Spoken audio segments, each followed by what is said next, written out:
Welcome to ACD Combatives, your combatives and control tactics channel. Please like, subscribe, and share.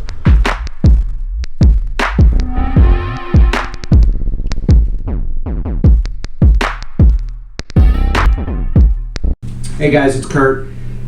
So this video is about you're a Southpaw and you're a coach or you're a control tactics instructor for law enforcement.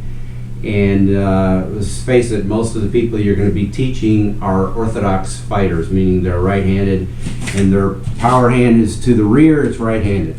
If you're a Southpaw, your power hand is your left hand and it's to the rear. Not trying to talk down to the audience, some people just may not know that. So listen, it's different than a regular martial arts class. Regular students who go to martial arts class, a couple times a week and they've been training for a couple of years, they might have a coach or an instructor who is a Southpaw and he'll be demoing stuff, left-handed. The martial arts student who has been training for years can pretty much figure it out, and everything done on one side is the same on the other side.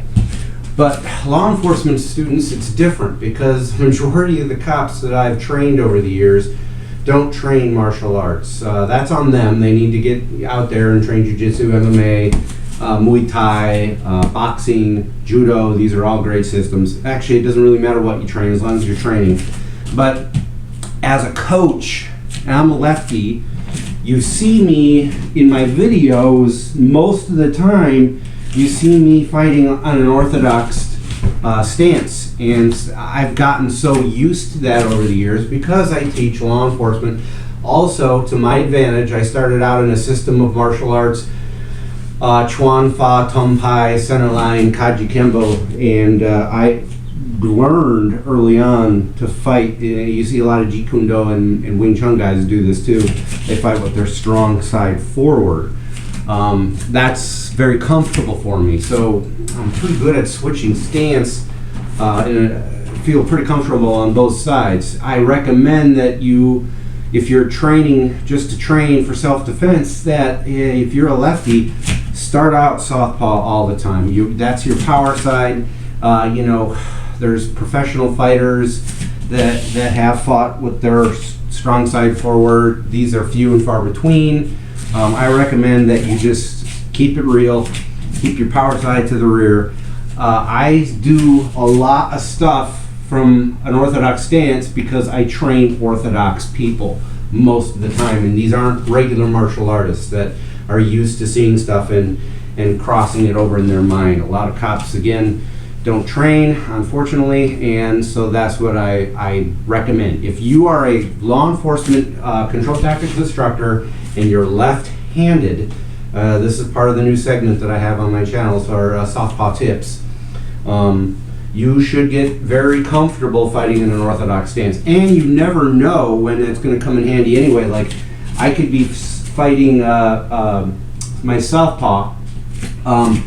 One thing you'll see a little different, you always want to be on the outside of their foot. If they're in an Orthodox stance, their left foot's forward, my right foot, I try to get to the outside. And they know this, or at least people who train a lot know this. An Orthodox fighter, he's trying to stay to the outside, and you're trying to stay to the outside. So as a lefty, I'm trying to stay to the outside, and you see more of a, there's the straight, I like the old school fisticuff straight punch as opposed to a rotating punch. Now, my Muay Thai coach told me, and it makes sense, that, and I'm assuming with gloves on especially, you twist at the last second like boxing because it helps tear and rip and cut. And that can end a fight as far as points are concerned. Technical knockout. But self-defense is a little different. I'm not too concerned about that. And as a cop, I don't want to cut people if I can avoid it. I do a lot of straight punches. But you'll also see, if you're a lefty, kind of this, I call it the bear paw, or the overhand jab. You're stepping to the outside, you're kind of coming out to the blind side here, and you're setting it up. It's very similar to like when you do a jab and you do like a pop, pop. That first one is just a measuring tool. pop. And then the second one, pop. You're doing your Dempsey drop step. And then you're lining your left hand to go straight down the middle. Orthodox, same damn thing. You're going to be stepping to the outside, jabbing, and you want to run your strong side straight down the middle. Bam! So same difference, kind of like pop, pop, and then bam! So just something to think about. These are little things you have to be comfortable with to understand on both sides. So again, if you are a law enforcement coach and you're left-handed, you better start learning how to fight in an Orthodox stance. It's good to play with that anyway. If you're a real martial artist, you should be switching up anyway. A lot of boxers and stuff don't do that. That's neither here nor there, but the really good ones, like Mike Tyson, that guy was deadly and dangerous from all different angles. We can't all be like Mike Tyson, but you know what I'm saying. I hope that was helpful. Take care and stay safe. Let's roll. Hey, let's be careful out.